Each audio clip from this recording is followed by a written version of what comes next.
Hello friends, Radhe Radhe, Hare Krishna. Welcome back to my channel. तो friends, आज हम बात करेंगे आने वाली उत्पन्ना एकादशी के बारे में। तो कथा शुरू करते हैं।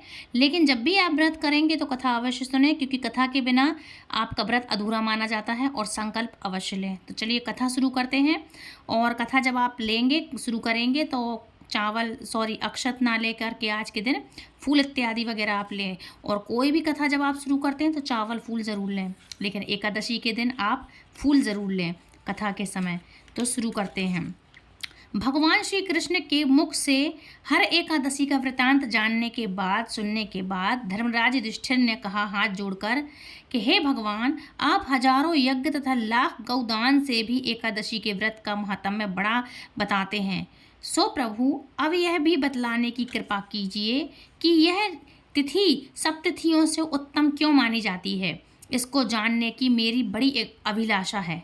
युधिष्ठिर की बात सुनकर भगवान श्री कृष्ण बोले, हे युधिष्ठिर, सतयुग में मुर नामक एक भयंकर दैत्य था। वह बड़ा बलशाली और भयानक था। उस भयानक और प्रचंड शक्तिशाली दैत्य ने इंद्र आदि वसु, वायु, अग्नि आदि समस्त देवताओं को पराजित करके स्वर्ग से भगा दिया था।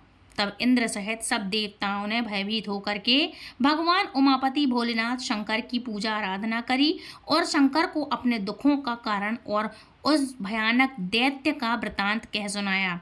देवता हाथ जोड़कर बोले, हे कैलाशवासी अविनाशी, मुर दैत्य के भय से हम भयभीत होकर समस्त देवी देवताएं बेचैन हुए पड़े हैं और मृत्यु लोक में मारे मारे फिर रहे हैं। समस्त सुर समाज को बेचैन देखकर और उनकी अनन्य विनय सुनकर भगवान भंडारी बोले, हे देवताओं, तीनों लोकों के स्वामी और भक्तों के समस्त दुखों का विनाश करने वाले भगवान विष्णु की शरण में जाओ। वे ही तुम्हारे इस महान कष्ट का निवारण करेंगे। भगवान शिव जी की यह बात सुनकर इंद्रादिक समस्त देवता एकत्रित होकर क्षीण सागर में, जहाँ शेषनाग की सैया पर भगवान कमलापति शयन कर रहे थे, वहाँ पर सभी देवता जा पहुँचे। वहाँ पहुंचकर भगवान विष्णु को सोते देखकर सभी देवता हाथ जोड़कर और नतमस्तक होकर स्तुति और विनती करने लगे। देवताओं ने कहा, हे शंख चक्र गदाधारी पद्म तथा वनमालाओं से अलंकृत देवादिदेव, हे देवताओं द्वारा स्तुति योग्य आपको कोटि कोटि प्रणाम है। हे सुर मुनि जन की रक्षा करने वाले महाप्रभु, आपको बारंबार नमस्कार है। हे दया के धाम प्रभु, आप हमारी रक्षा कीजिए। दैत्यों से भयभीत होकर हम आपकी शरण में आए हैं। आप ही समस्त ब्रह्मांड के कर्ता धर्ता और माता पिता हैं। आप ही उत्पत्ति और पालन करता है तथा संहार करने वाले और सबको शांति प्रदान करने वाले हैं। आकाश और पाताल भी आप ही हैं। आप ही हम सबके पितामह, सूर्य चंद्र अग्नि वायु ब्रह्म, हव्य काव्य मंत्र तंत्र यज्ञमान यज्ञ कर्म कर्ता और उपभोक्ता भी आप ही हैं। आप ही सर्वव्यापक हैं। आपके अतिरिक्त चर अचर कुछ भी नहीं है। हे महाप्रभु, दैत्य मुर ने हमें पराजित करके स्वर्ग से भगा दिया है। हम सब देवता इधर उधर मारे मारे फिर रहे हैं। सो हे मधुसूदन, आप उन दैत्यों से हम सबकी रक्षा कीजिए। रक्षा कीजिए प्रभु, रक्षा कीजिए।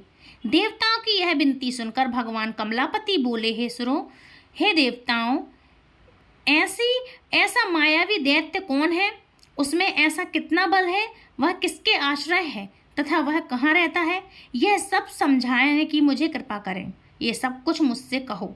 भगवान विष्णु की यह बात सुनकर देवराज इंद्र बोले, हे प्रभु, प्राचीन काल में नाड़ी जंघ नाम का एक राक्षस था। उसी का पुत्र महाबलशाली महापराक्रमी और विश्वविख्यात मुर नाम का दैत्य है। वह चंद्रावती नामक नगरी में रहता है। उस महासुर ने समस्त देवताओं को स्वर्ग से निकाल करके अपना अधिकार कर लिया है। वह स्वयं इंद्र, अग्नि, वरुण, कुबेर, यम, वायु और चंद्रमा, नृत्य आदि सबके स्थान पर अपना आधिपत्य जमाकर और स्वयं सूर्य बनकर प्रकाश करता है। हे असुर निकंदन, उस दैत्य का संहार करके हम सब देवताओं की रक्षा कीजिए। हम सब आपकी शरण में हैं प्रभु। इंद्र के ये वचन सुनकर भगवान कमलापति बोले, हे देवताओं, ना घबराओ, मैं शीघ्र ही तुम्हारे शत्रु का संहार करूंगा। तुम सब अब चंद्रावती नगरी को चलो। समस्त देवताओं सहित भगवान विष्णु जी भी चंद्रावती नगरी को चल दिए।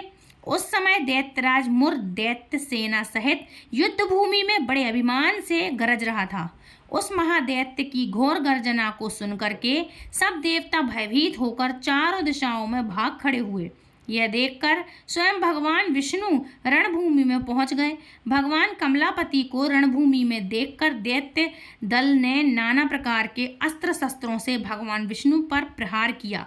भगवान ने यह देखकर अपने तीखे बाण छोड़े, जो नागों की तरह से लहराते हुए जाकर दैत्यों के अंगों को बीधने लगे। सभी दैत्य उनके हाथों से मारे गए। केवल दैत्यराज मुर ही जीवित बच गया था।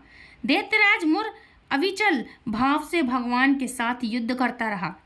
यह देखकर असुर समाज अत्यंत बेचैन होने लगा। भगवान जो भी तीक्ष्ण बाण उसके शरीर में मारते हुए उसके अंगों में पुष्पों की समान लगते थे और शस्त्रों से उस महादैत्य का शरीर छिन्न भिन्न हो गया, परंतु वह फिर भी युद्ध करता रहा। तत्पश्चात भगवान और दैत्यराज का मल्ल युद्ध होने लगा। इस प्रकार 10,000 वर्ष तक दोनों का युद्ध हुआ, परंतु वह महाबलशाली दैत्य फिर भी पराजित नहीं हुआ। तब भगवान उस मुर दैत्य से लड़ते लड़ते थक करके बद्रिका आश्रम को चले गए। वहां पर हेमवती नाम की एक सुंदर गुफा थी। विष्णु भगवान उस गुफा में विश्राम करने लगे। वह गुफा 12 योजन लंबी थी और उसका एक ही द्वार था। दैत्यराज मुर भी भगवान के पीछा करता हुआ उस गुफा में पहुंच गया। वह दैत्य भगवान विष्णु को सोया देखकर उन्हें मारने के लिए उद्यत हुआ। वह अभी मारने का प्रयत्न कर ही रहा था कि उसी क्षण विष्णु भगवान के शरीर से एक अति तेजस्वी तथा अत्यंत प्रभावशाली कन्या अस्त्र शस्त्र धारण किए हुए उत्पन्न हुई। उस कन्या के बल पराक्रम को देखकर आश्चर्यचकित हुआ मुर उसके साथ युद्ध करने लगा। उस कन्या की युद्ध कौशल, पराक्रम तथा वीरता को देखकर दैत्य ने विचार किया कि इस कन्या को इतना भयानक युद्ध करना किसने सिखाया है? यह तो बड़ा भयंकर युद्ध करती है। वह अभी विचार कर ही रहा था कि उस प्रभावशाली देवी ने एक ऐसा बाण मारा कि दैत्यराज का रथ टूटकर चूर चूर हो गया। देवी ने उसके अस्त्र शस्त्रों को काट करके टुकड़े टुकड़े कर दिया। अब वह भयानक दैत्यराज मुर मल्ल युद्ध करने लगा, परंतु देवी ने धक्का मारकर उसे मूर्छित कर दिया। जब वह दैत्य मूर्छा में जागा तो उस कन्या को उसका सिर काट डाला। उस कन्या ने उस दैत्य का सिर काट डाला। इस प्रकार वह दैत्य तो पृथ्वी पर गिर कर मृत्यु को प्राप्त हुआ और बाकी दैत्य भयभीत होकर पाताल लोक को भाग गए। जब भगवान विष्णु की निद्रा टूटी तो उन्होंने मुर दैत्य के कटे हुए सिर तथा दोनों हाथ जोड़कर खड़ी हुई उस कन्या को देखा। भगवान उस कन्या से पूछने लगे, देवी, जिस दैत्य के भय से इंद्रादिक सब देवता भयभीत होकर स्वर्ग को छोड़कर भाग गए थे, उसको किसने मारा है? वह कन्या कहने लगी, भगवान, जब आप निद्रा में थे तब वह दैत्य आपको मारने के लिए उद्यत हुआ था। उस समय आपके शरीर से उत्पन्न होकर मैंने इस दैत्य का वध किया है। यह सुनकर भगवान बोले, हे देवी, तुमने इस कन्या को मारकर देवताओं का महान उपकार किया है, देवताओं के ऊपर बहुत बड़ा उपकार किया है, अतः तुम इच्छा अनुसार वर मांगो। तब वह देवी बोली, भगवान, यदि आप मुझको वरदान देना ही चाहते हैं तो यह दीजिए कि जो मेरा व्रत करे उसके सब पाप नष्ट हो जाएं और वह अंत में मोक्ष को प्राप्त हो। रात्रि को जो भोजन करने वाले को आधा फल और एक बार भोजन करने वाले को उसको भी आधा फल मिले, और जो मनुष्य भक्ति पूर्वक मेरे व्रत को करे निश्चय ही आपके लोक को वह प्राप्त हो जाए। जो कोई मेरे व्रत में एक बार भी भोजन न करे उसको धर्म, धन और मुक्ति प्राप्त हो। भगवान ने कहा, हे कल्याणकारी, ऐसा ही होगा। मेरे और तुम्हारे भक्त एक ही होंगे और वे जीवन में सुख को प्राप्त करेंगे तथा अंत में मेरे लोक को प्राप्त होंगे, क्योंकि तू एकादशी को उत्पन्न हुई है, अतः तेरा नाम एकादशी होगा। तुम मुझको सब तिथियों से प्रिय हो, इस कारण तुम्हारे व्रत का फल सभी तीर्थों से अधिक फलदायी होगा। भगवान के ऐसे उत्तम वचनों को सुनकर वह देवी अत्यंत प्रसन्न हुई। भगवान कृष्ण ने आगे कहा, हे युधिष्ठिर, सब व्रतों में एकादशी व्रत का फल सर्वश्रेष्ठ है। एकादशी व्रत करने वालों को मैं मोक्ष पद देता हूँ, उसके शत्रुओं का नाश एवं समस्त विघ्नों को नष्ट करता हूँ। यह मैंने एकादशी की उत्पत्ति का सब वृतांत बतलाया है तुम्हें। एकादशी पापों को नष्ट करने वाली तथा सिद्धि देने वाली है। जो मनुष्य इस एकादशी महात्म्य को पढ़ता अथवा सुनता है, दूसरों को सुनाता है, उसको अश्वमेध यज्ञ का फल प्राप्त होता है। वह करोड़ों वर्ष तक विष्णु लोक में वास करता है और वहाँ भी उसका पूजन होता है। जो मनुष्य एकादशी महात्म्य के चौथाई भाग को पढ़ता है, उसके सभी पाप नष्ट हो जाते हैं और वैष्णव धर्म के समान अन्य कोई भी धर्म नहीं है और एकादशी व्रत के समान दूसरा कोई व्रत नहीं है। तो फ्रेंड्स, ये थी आज की कथा। आई होप आज की कथा आपको पसंद आई होगी। यदि आपको आज की हमारी कथा, आज की जानकारी आपको पसंद आई है तो प्लीज़ वीडियो को लाइक शेयर कमेंट करें, दूसरों तक शेयर करें। और हमारे चैनल पर यदि आप पहली बार जुड़े हैं तो हमारे चैनल को आप बेल आइकन पे ऑल पे प्रेस करें ताकि इसी तरह की इंटरेस्टिंग जानकारी आप तक सबसे पहले पहुँचे। और यदि आप हमें कथा सुनाने के उपलक्ष्य में दक्षिणा देना चाहते हैं तो आप अपने मन मुताबिक हमें दक्षिणा दे सकते हैं, क्योंकि सुपर थैंक्स का बटन नीचे अवेलेबल है, तो आप अपने मन के हिसाब से हमें दक्षिणा प्रदान कर सकते हैं। तो फ्रेंड्स, मिलती हूँ नेक्स्ट वीडियो में। तब तक के लिए राधे राधे, हरे कृष्णा, हरि बोल।